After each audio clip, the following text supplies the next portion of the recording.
If I was to die tomorrow, I would like to leave a legacy that through forgiveness, peace is possible. That's been true in my own life. I lost my son 23 years ago to a 14-year-old gang member in a senseless gang initiation ritual. But sometimes in deep tragedy there is a spark of clarity. Every saint has suffered the dark night of the soul. But the spark of clarity in my tragedy was that I was able to see that there are victims at both ends of the gun. So I ended up forgiving him and partnering with his grandfather to make sure other young people in our community don't end up in prison like he did or end up dead like my son. But at that time I did not know all that has manifested in my life.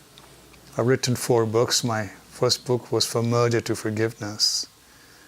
And I followed that with a sequel, From Forgiveness to Fulfillment, because the work that I have done in the last 23 years in the name of my son in the Azim Khamisa Foundation has been extremely fulfilling, given over 1,000 presentations to over 1 million kids, teaching the principles of nonviolence and peacemaking. And I just recently finished a trilogy, From Fulfillment to Peace. And the kid who killed my son wrote the foreword to it and did a great job.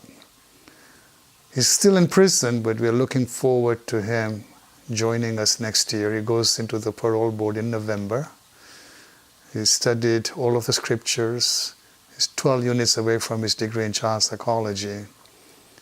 And I know he wants to turn the clock back.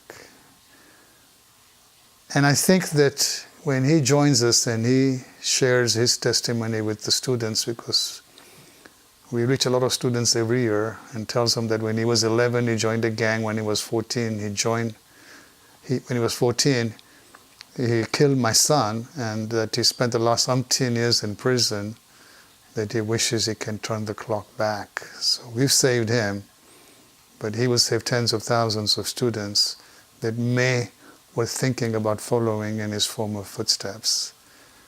So the message I would like to leave the world, that through forgiveness we can get to peace. I am at peace, at a level of peace I never had before.